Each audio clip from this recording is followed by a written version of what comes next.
welcome to The Code Tray, the podcast of the ACCP Emergency Medicine PRN. I'm your host, Christian Kroll, an emergency medicine and ICU pharmacist at the University of Iowa Hospital and Clinics. To view this recorded presentation, head to our YouTube channel at youtube.com/@ACCP EMED-PRN. And for PRN members, slides can be found under the Libraries Entries section of the ACCP Communities website. So our next presenter today is going to be Harrison Hamada. He's a PGY2 critical care resident at NewYork-Presbyterian Hospital. And today he's going to be presenting on Etomidate versus Ketamine as a pre-hospital induction agent in patients with suspected intracranial injury. Before we start, myself nor my mentor for this presentation, Dr. Vivian Coombe, have anything to disclose concerning possible conflicts of interest related to the presentation. So just a few objectives. Our objectives will be to describe the advantages and disadvantages of Etomidate and Ketamine as individual induction agents, to review relevant literature that assesses ketamine's effect on intracranial pressure, or ICP, and cerebral perfusion, and lastly, to critique a retrospective study which investigated the use of Etomidate and Ketamine as induction agents in the setting of severe traumatic brain injury, or TBI. So a little bit of background information. We know that intubation, specifically pre-hospital endotracheal intubation, is performed for a variety of reasons, including to prevent airway obstruction, to prevent hypercapnia, hypocapnia, and hypoxia. Now, induction itself is an important step that we need in order to suppress airway reflexes, improve intubation conditions, and prevent awareness in the patient undergoing intubation. Now, what would the ideal induction agent look like in the setting of traumatic brain injury? I think ideally we would want an agent that has minimal hemodynamic effects and side effects in order to ultimately preserve cerebral perfusion. Some common induction agents that are included in this study, and we'll talk about, are Etomidate and Ketamine. So to first talk about Etomidate, we know it is a GABA receptor agonist that is usually dosed at 0.3 milligrams per kilogram IV push. In terms of its pharmacokinetics, it has a relatively quick onset and short duration, with the onset being 10 to 15 seconds and duration being up to 10 minutes. Some important notes for the sake of this talk will be that Etomidate is rather hemodynamically neutral. It can have some side effects, including myoclonus, adrenal suppression, and decreased intracranial pressure and preservation of cerebral perfusion. Now, this preservation of cerebral perfusion that is rather known for does make it a rather appealing agent in the setting of a traumatic brain injury where we're trying to prevent any kind of further injury. Now, ketamine, on the other hand, is an NMDA receptor antagonist that works by decreasing glutamate's activity. We typically would dose it 1 to 2 milligrams per kilogram IV push over 30 to 60 seconds. In terms of its pharmacokinetics, it has a little bit longer of an onset and a little bit longer of a duration compared to Etomidate, with the onset being anywhere from 30 to 60 seconds and duration going up to 15 minutes. Some important notes is it does have some sympathomimetic properties and a little bit of cardiovascular depression. Some important key adverse effects may be laryngospasm. It does have a rather strong analgesic potency effect. And historically, it's been thought to increase intracranial pressure. We'll talk a little bit of evidence about that historical perspective in a couple of slides. Now, for this study that we're going to be talking about, it did a little sneak peek. It did take place in Europe, where they're using the S enantiomer of ketamine. So just to compare the S enantiomer to the racemic version of ketamine, which we're using here in the US, the S enantiomer does have a higher affinity for the NMDA receptor binding site and does have 4 times higher anesthetic potency. Now, when we look at their effects on certain hemodynamics, like blood pressure, catecholamine release, cerebral perfusion, cerebral blood volume, and cerebral metabolic oxygen rate of oxygen, it does actually appear to be comparable to the racemic version. So since we said we really care about cerebral perfusion in the setting of TBI, we would probably expect similar results for both of these agents in the setting of TBI.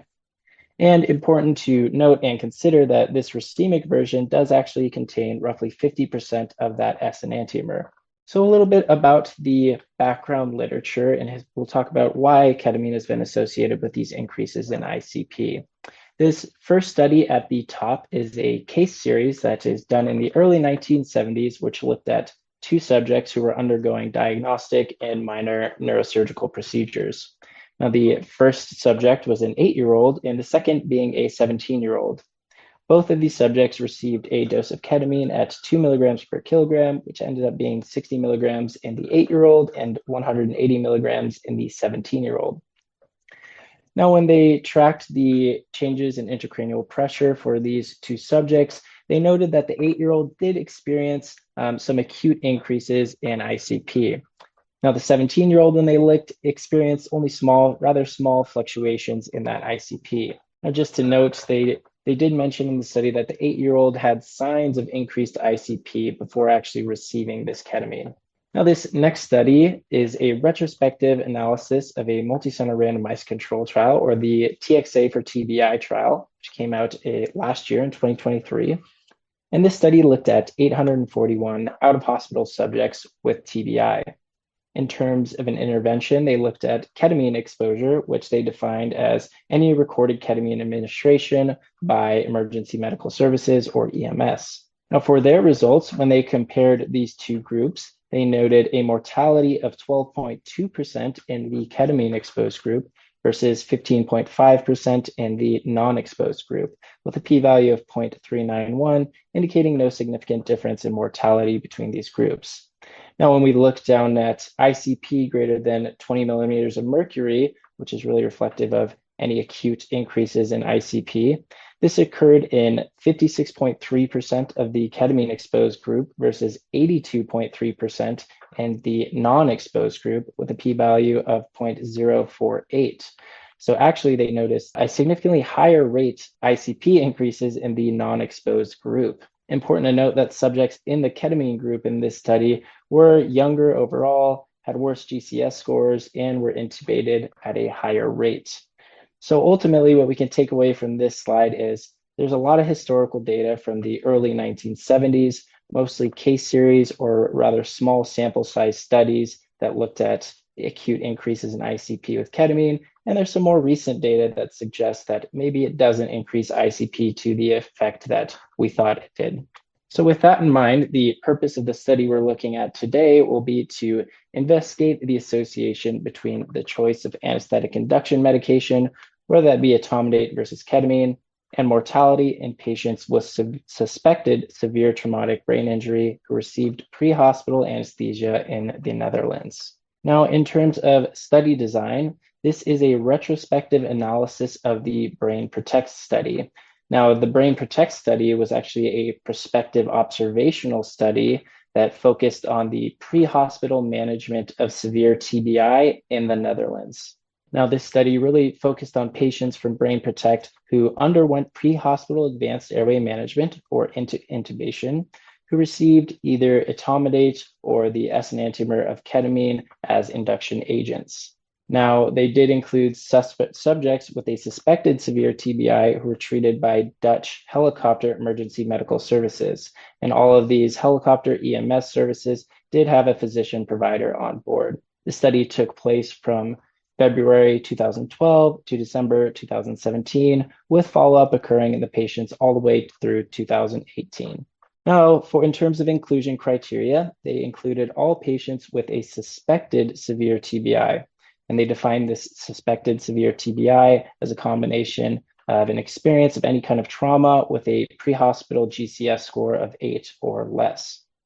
And they also had to be treated by the helicopter EMS services. And I think the rationale for using suspected rather than confirmed TBI is that this pre-hospital treatment, which they're focused on and what we're focused on today, is really based on the suspected rather than definitive diagnosis of TBI. Now, in terms of exclusion, they excluded a variety of patients, including anyone who was declared dead on the scene, anyone who had a possible brain injury where TBI was not suspected as a result of things such as suffocation or drowning, if there was missing data on which induction agent was actually used, anyone who experienced pre-hospital cardiopulmonary resuscitation, anyone who was essentially not intubated, and anyone who received both ketamine and etomidate in that pre-hospital setting. Now, with that in mind, they chose, in terms of outcomes, for the primary outcome, they chose to use 30-day mortality, with secondary outcomes including systolic blood pressure after induction, Glasgow Outcome Scale score at discharge, length of hospital stay, and length of ICU stay. Now, they did have a rather robust statistical analysis that will become clear as we go over some of the results for the various outcomes, but just a couple important notes to mention here. They did a priori calculations on that original Brain Protect data set. And when they performed these calculations, they said that any secondary analysis of this data were to require at least 1,500 subjects to be 80% powered in order to detect a 6.4% difference in mortality. We'll see how close they got to this on the next slide. They also performed a Kaplan-Meier analysis in order to estimate survival in subjects for up to 1 year after the trauma, so extending past that 30-day mortality primary outcome. And they also performed a multivariable logistic regression for 30-day mortality in order to adjust for various demographic variables to account for a lot of potential confounders. So when we take a look at the subject enrollment, we see that they started with 2,589 patients from the Brain Protect database. And right off the bat, they excluded 472 due to they were transferred to non-participating trauma centers. This left 2,117 patients eligible for inclusion, of which 290 were excluded because they received cardiopulmonary resuscitation. Another 254 were excluded because they were missing data on which induction agent was used. 71 of these patients actually were never intubated, and 51 received both ketamine and etomidate in the pre-hospital setting. So after removing all these excluded patients, this left them with 1,451 subjects, which, although it's not at that 1,500 mark that they were looking to achieve, is nearly there and is a rather large sample size. So when we take a look at the patient characteristics overall, I'll orient you to the middle two columns, the patients who received etomidate and ketamine. Now, the baseline characteristics are rather comparable between these two groups, and the only significant difference we see is that subjects in the ketamine group had a significantly higher heart rates at an average of 100 beats per minute as compared to 90 beats per minute in the etomidate group, with a p-value of less than 0.001. Now, when we look at the population as a whole overall on that far left column, we see that the median age for the population was 45 years of age. A majority of the subjects were male at 70.1%. The median injury severity score was 26, and the median first GCS score was 4. Now, the bottom half of this table does include a lot of outcome data that we'll kind of sum up and go over on the next few slides. So when looking at our primary outcome, which was that 30-day mortality, they performed quite a few different statistical tests and analyses in order to look at this outcome. Now, the first of which is their standard unadjusted comparison. And when they did this, they saw a 32.9% rate of 30-day mortality in the etomidate group versus 33.8% in the ketamine group, with a p-value of 0.716, indicating no significant differences in terms of 30-day mortality between etomidate and ketamine. Now, they also performed an unadjusted logistic regression, which generated an odds ratio of 1.04 with a p-value of 0.711, indicating no significant difference again. And lastly, they performed a multivariable logistic regression to try and adjust for some of those confounders. And again, they see an odds ratio of 1.08 with a p-value of 0.765, indicating no significant difference. I didn't include it on this slide, but they also performed another post hoc sensitivity analysis where they used inverse probability of treatment weighting. And essentially, this analysis again noted no significant differences between the two groups in terms of 30-day mortality. Now, we did mention they followed these patients up for 1 year after they received treatment. And we see here, this is the 1-year survival probability in terms of a Kaplan-Meier survival analysis for both groups. Now, when we just look at it graphically, the survival over 1 year appears comparable between both etomidate and ketamine. And when they ran a log rank test, they generated a p-value of 0.324, indicating no significant difference in terms of survival probability at that 1 year mark. So overall, they could not find any significant differences in terms of mortality outcomes between the two agents.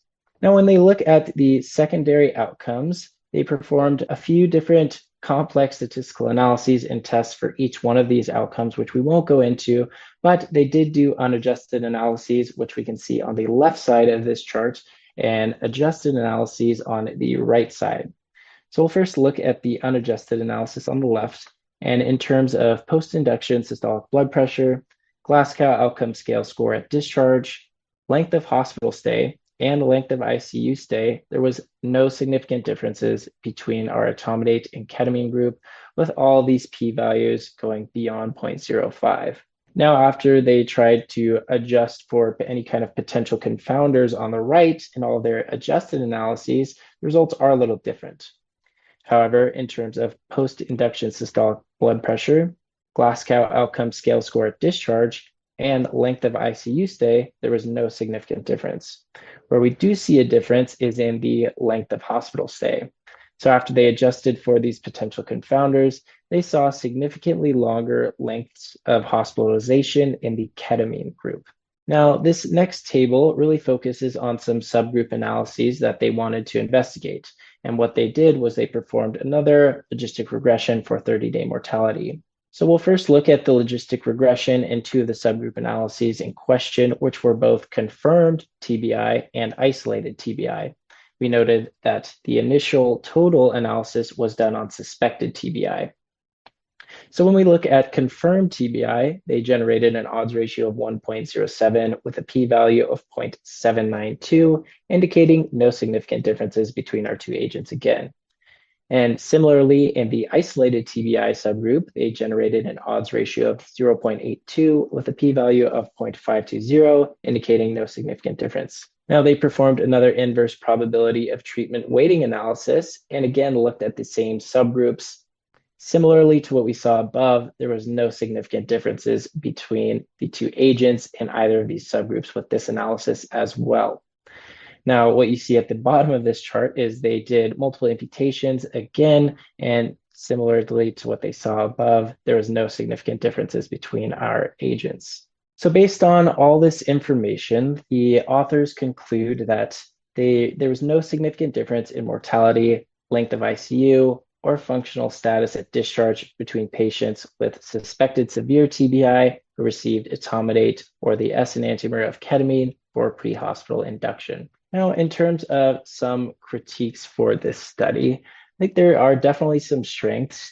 Although it didn't hit that 1,500 goal that they sought to achieve when they started the study, they did have a rather large sample size of nearly 1,500.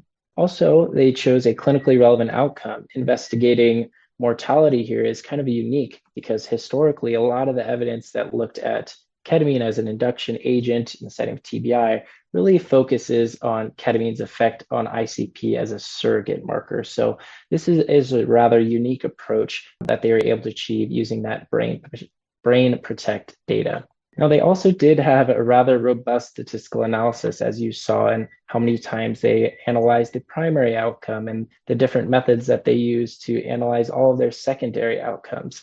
I think this is a strength for a lot of reasons, but could also be seen as a limitation in terms of it can be rather hard to interpret at times, and it might be a little unclear as to how they created and generated, how they ran some of these tests on some outcomes. Now, there is some limitations. It is a retrospective study in Nature, and it is a secondary retrospective analysis of an observational study, which was the Brain Protect study. So since this is really that secondary analysis of an observational study, there are a lot of confounding factors here. So for example, you see this last bullet point is lack of dosage standardization. So since we didn't have any kind of dose information, we don't really know exactly how they were dosing these patients. So there's a lot of other things that are unknown with some of these patients that could serve to be confoundings. which is probably a driving factor as to why they had such a robust statistical analysis. I think there also is a lack of generalizability. This did take place in the Netherlands, where their helicopter EMS are adequately trained and do have a provider on board and may not function as the same pre-hospital system that we have here in the US. Also, they did use the S enantiomer of ketamine, which we use the racemic version of ketamine. And although we said we would probably expect similar results on terms of its effect on ICP and cerebral perfusion, I think we'd really like to see that in a study. So to wrap things up, I think we can conclude that in the setting of severe TBI, there appears to be no significant difference in clinically relevant outcomes between Etomidate and the S enantiomer of ketamine when used as pre-hospital induction agents. Now, in terms of some clinical implications and future directions, I think this does serve as a contributing piece of evidence to this notion that maybe ketamine is safe in the setting of TBI and doesn't cause as strong and acute of elevations in ICP as historically been thought. However, I do think we'd like to see some more prospective studies, maybe in even different settings, not just the pre-hospital settings, but in the hospital setting as well. Also, I think there's a lot of important outcomes in severe TBI, any TBI patients being long-term functional outcomes that weren't discussed in this study, and I think could be another direction that this could be taken. Also, I think, is there room for S-ketamine here in the US or keep using racemic mixture? It's hard to tell, but I think we would need more studies using racemic ketamine in a similar fashion to what we looked at here in order to determine this. But with all that in mind, I'd like to thank my mentor for this presentation, Dr. Vivian Coombe, and I'd be happy to try and answer any questions you may have. If you have enjoyed this presentation content and would like to hear more, subscribe via your favorite podcasting app. Additionally, make sure to check out our YouTube page for all recorded presentations. Thank you for listening to this week's ACCP Emergency Medicine Journal Club presentation. Join us weekly for review and discussion of new journal articles in emergency medicine. This podcast provides general information only and does not offer individualized medical or professional healthcare services, including pharmaceutical advice. The contents and materials in the podcast are not intended to be a substitute for inpatient pharmaceutical advice, diagnosis, or treatment. And the use of the contents and materials in the podcast does not constitute a pharmacist-patient relationship. As a result, the information in and materials linked to this podcast are applied at the user or patient's own risk. Users or patients should consult their physician or personal healthcare professional. The user or patient should not ignore or delay seeking care because of something they heard on this podcast. In case of an emergency, the user or patient should contact their physician, call 911, or go to the nearest medical emergency facility. The views and statements expressed on this podcast are those of the host and guest and should not be interpreted to reflect the official position or policy of ACCP or the Emergency Medicine PRN.